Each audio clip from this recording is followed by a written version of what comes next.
Okay, so tonight we're looking at Chapter 4, Section 7. This is the last new section we will look at before we get ready for our test, which starts on Thursday.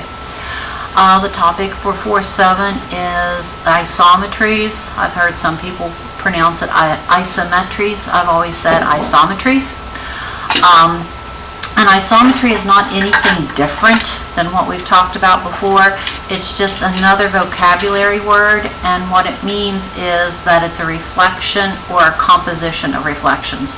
So all of these things that I've listed here below, a translation is a composition of reflection, so it's an isometry.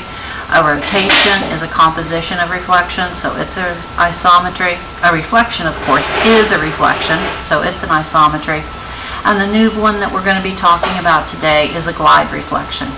So after we go through today's video, you're going to do problems 5, 6, and 12 on page 227, and it goes on to page 228. So you can see right here the problems that you're supposed to do as your homework.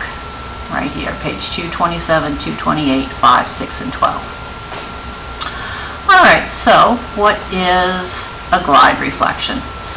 There are two ways to describe a glide reflection, and one of them is a reflection line, which is the pink right here. This is my reflection line, and it will have a vector that goes along with it. So if we look here, I've got my reflection line, and then I have my vector right here, which is sort of looks like a ray. So I have my reflection line and my vector, and I wrote the letter A above it. So what I'm going to do is first I'm going to reflect the A over the line, and then I'm going to translate it or slide it the distance that's indicated by my vector. So first thing I'm going to do is reflect it over the line. So there it is. I've reflected my A over the line.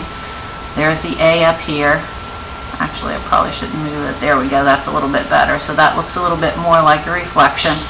And now after I've reflected over the line, it tells me to slide it this far. So if you notice, I need to slide it 1, 2, 3, 4, 5 spaces. So I'm going to take my A, and I'm going to slide it 5 spaces, and that's a glide reflection.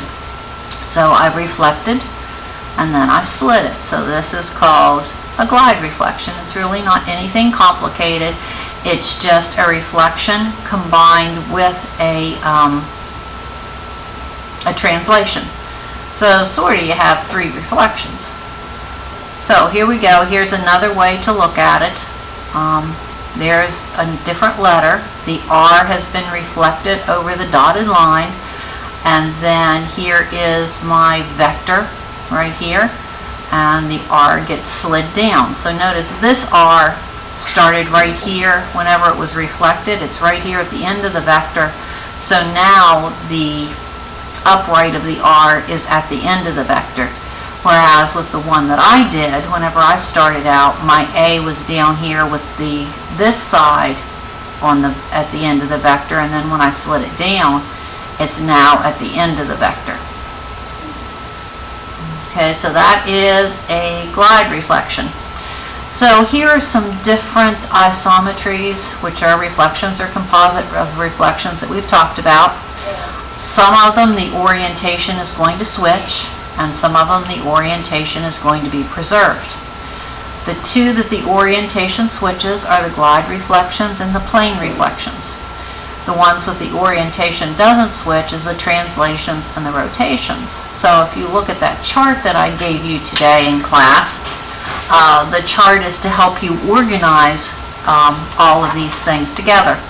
Whenever we're looking at these, the only thing that's going to change in an isometry is the orientation, whether it stays the same for these two or whether it changes for those two. So here's the chart that I gave you, and then here are some of the things that we talked about. I added one more column out here so you could put the orientation on it.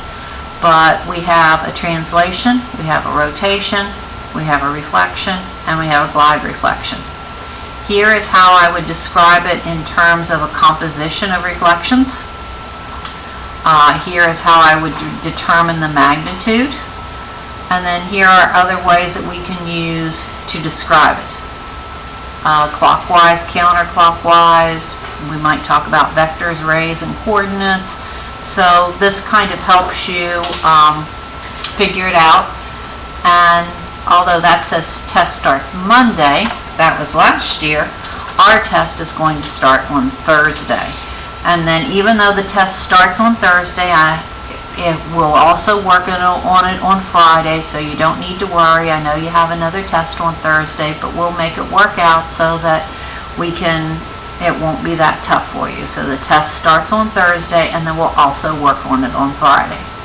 So you might want to go ahead and get your chart filled out that I gave you in class today, and also do problems 5, 6, and 12 on page 227 and 228.